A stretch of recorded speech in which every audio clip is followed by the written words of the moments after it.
करता हूं। मेरे प्यारे देशवासियों, कोरोना के इस कालखंड में देश कई मोर्चों पर एक साथ लड़ रहा है, लेकिन इसके साथ साथ कई बार मन में ये भी सवाल आता रहा कि इतने लंबे समय तक घरों में रहने के कारण मेरे छोटे छोटे बाल मित्रों का समय कैसे बीतता होगा। और इसी से मैंने गांधीनगर की चिल्ड्रन यूनिवर्सिटी, जो दुनिया में एक अलग तरह का प्रयोग है, भारत सरकार के महिला और बाल विकास मंत्रालय, शिक्षा मंत्रालय, सूक्ष्म लघु और मध्यम उद्योग मंत्रालय, इन सभी के साथ मिलकर हम बच्चों के लिए क्या कर सकते हैं, इस पर मंथन किया, चिंतन किया। मेरे लिए ये बहुत सुखद था, लाभकारी भी था, क्योंकि एक प्रकार से ये मेरे लिए भी कुछ नया जानने का, नया सीखने का अवसर बन गया। साथियों, हमारे चिंतन का विषय था खिलौने और विशेषकर भारतीय खिलौने।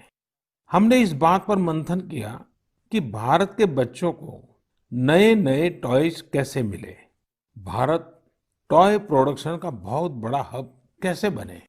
वैसे मैं मन की बात सुन रहे बच्चों के माता पिता से क्षमा मांगता हूं, क्योंकि हो सकता है उन्हें अब ये मन की बात सुनने के बाद खिलौनों की नई नई डिमांड सुनने का शायद एक नया काम सामने आ जाएगा। साथियों, खिलौने जहां एक्टिविटी को बढ़ाने वाले होते हैं, तो खिलौने हमारी आकांक्षाओं को भी उड़ान देते हैं।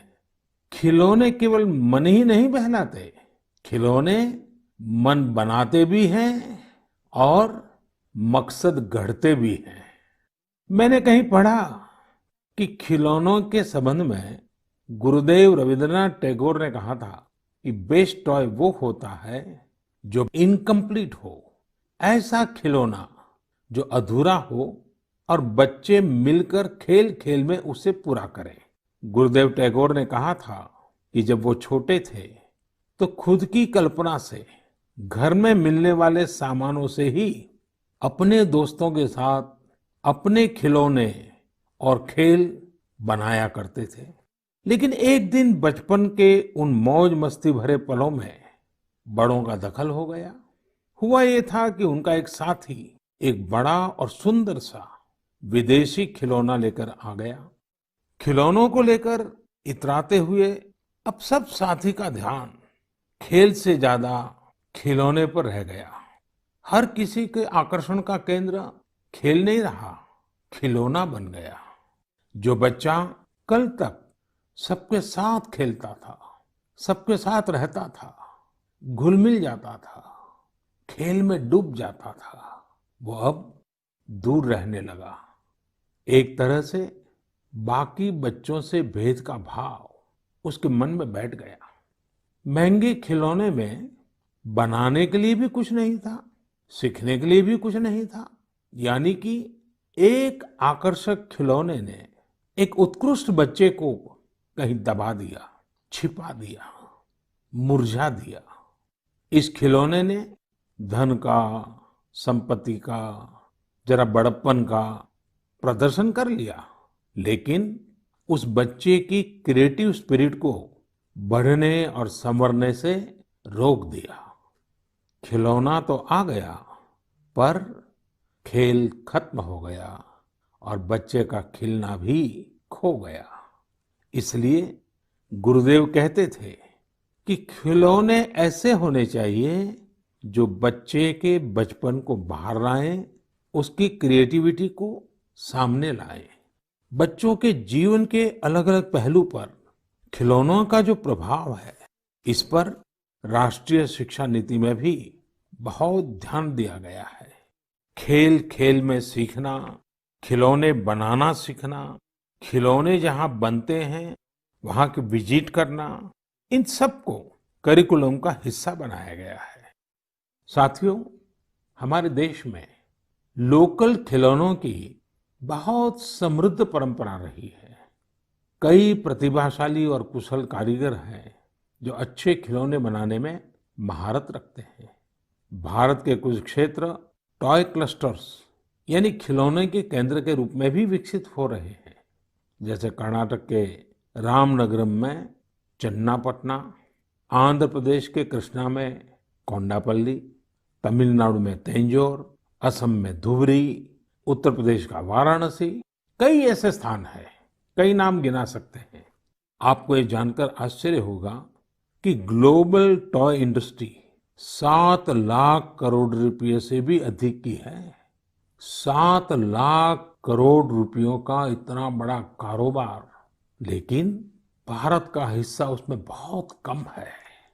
अब आप सोचिए कि जिस राष्ट्र के पास इतनी विरासत हो, परंपरा हो, विविधता हो, युवा आबादी हो, क्या खिलौनों के बाजार में उसकी हिस्सेदारी इतनी कम होनी हमें अच्छा लगेगा क्या? जी नहीं, ये सुनने के बाद आपको भी अच्छा नहीं लगेगा। देखिए साथियों, टॉय इंडस्ट्री बहुत व्यापक है। गृह उद्योग हो, छोटे और लघु उद्योग हो, एमएसएमईज हो, इसके साथ साथ बड़े उद्योग और निजी उद्यमी भी इसके दायरे में आते हैं। इसे आगे बढ़ाने के लिए देश को मिलकर मेहनत करनी होगी। अब जैसे आंध्र प्रदेश के विशाखापट्टनम में श्रीमान सीवी राजू है, उनके गांव के अति कोप्पका टॉयज एक समय में बहुत प्रचलित थे। इनकी खासियत ये थी कि खिलौने लकड़ी से बनते थे और दूसरी बात ये कि इन खिलौनों में आपको कहीं कोई एंगल या कोण नहीं मिलता था। ये खिलौने हर तरफ से राउंड होते थे, इसलिए बच्चों को चोट की भी गुंजाइश नहीं होती थी। सीवी राजू ने एतिकोप्पका टॉयज के लिए अब अपने गांव के कारीगरों के साथ मिलकर एक तरह से नया मूवमेंट शुरू कर दिया है। बेहतरीन क्वालिटी के एतिकोप्पका टॉयज बनाकर सीवी राजू ने स्थानीय खिलौनों की खोई हुई गरिमा को वापस ला दिया है। खिलौनों के साथ हम 2 चीजें कर सकते हैं। अपने गौरवशाली अतीत को अपने जीवन में फिर से उतार सकते हैं और अपने स्वर्णिम भविष्य को भी संवार सकते हैं। मैं अपने स्टार्टअप मित्रों को, हमारे नए उद्यमियों से कहता हूँ, टीम अप फॉर टॉयज। आइए मिलकर खिलौने बनाएं। अब सभी के लिए लोकल खिलौनों के लिए वोकल होने का समय है। आइए हम अपने युवाओं के लिए कुछ नए प्रकार के अच्छी क्वालिटी वाले खिलौने बनाते हैं। खिलौना वो हो जिसकी मौजूदगी में बचपन खिले भी, खिलखिलाए भी। हम ऐसे खिलौने बनाएं जो पर्यावरण के भी अनुकूल हो। साथियों, इसी तरह अब कंप्यूटर और स्मार्टफोन के इस जमाने में कंप्यूटर गेम्स का भी बहुत ट्रेंड है। ये गेम्स बच्चे भी खेलते हैं, बड़े भी खेलते हैं, लेकिन इनमें भी जितने गेम्स होते हैं उनकी थीम्स भी अधिकतर बाहर की ही होती है। हमारे देश में इतने आइडियाज हैं, इतने कंसेप्ट्स हैं, बहुत समृद्ध हमारा इतिहास रहा है कि हाँ, हम उन पर गेम्स बना सकते हैं। मैं देश के युवा टैलेंट से कहता हूँ, आप भारत में भी गेम्स बनाइए और भारत के भी गेम्स बनाइए।